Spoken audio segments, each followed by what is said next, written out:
네, 전두환 씨 사망과 관련해서 청와대는 아직 별다른 입장을 내놓지 않고 있습니다. 여야 대선 후보들도 각각 입장을 밝혔는데요. 취재기자 연결해 자세한 내용 알아보겠습니다. 홍선기 기자. 네, 홍성기입니다. 네, 자, 전두환 씨 사망과 관련해서 청와대 아직 공식적인 입장을 내놓지 않고 있죠. 네, 청와대는 지금까지 전두환 씨 사망과 관련해서 공식 반응을 하지 않고 있습니다. 오늘 오전에 문재인 대통령이 코스타리카 대통령과의 정상회담을 진행했기 때문이기도 한데요. 오후에 입장이 나오더라도 문재인 대통령이 따로 조문하거나 추모 메시지를 내지는 않을 것으로 보입니다. 청와대 고위 관계자는 정상회담에 청와대 참모들도 배석했기 때문에 전두환 씨 사망과 관련한 본격적인 논의는 오후에 이뤄질 것이라고 말했는데요. 이 자리에서 문 대통령의 추모 메시지나 조화 발신 여부 등이 결정될 것으로 보입니다.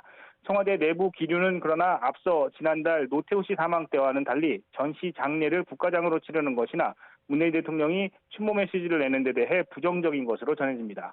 앞서 이철희 정무수석이 지난달 라디오 인터뷰에서 전시의 경우 국가장이나 국립묘지 안장은 일고의 가치도 없다고 일축하기도 했습니다.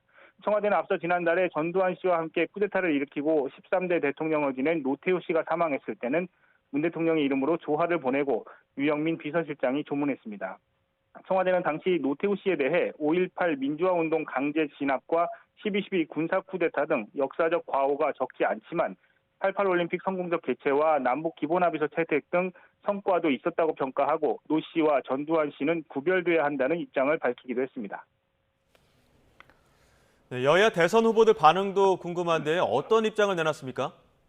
네, 먼저 이재명 더불어민주당 대선 후보는 오늘 오전 디지털 전환 공약 발표 현장에서 전두환 씨 사망 소식을 접하고 이 전 씨는 명백하게 확인된 것처럼 내란 학살의 주범이라고 평가했습니다.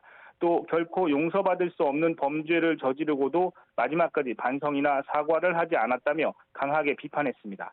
그러면서 이 같은 중대 범죄를 행위를 인정조차 하지 않은 것은 참으로 아쉽다며 다시는 이런 일이 생기지 않았으면 좋겠다고 말했습니다.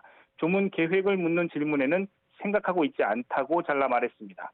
국민의힘 윤석열 대선 후보는 전두환 씨 사망에 대해 조의를 표한다면서도 정치적인 언급은 삼갔습니다. 윤 후보는 오늘 경선에서 경쟁했던 후보들과 오찬을 하기 전에 기자들과 만나서 삼가 조의를 표한다며 유족에게도 위로의 말씀을 전한다고 밝혔습니다. 다만 전 씨가 사과 없이 세상을 뜬 데 대해서는 상중인 만큼 정치적인 얘기를 하는 것은 시의적절하지 않다고 말했습니다. 또 전두환 씨가 전직 대통령인 만큼 조문은 가야 하지 않겠느냐며 조문 의사를 밝혔습니다.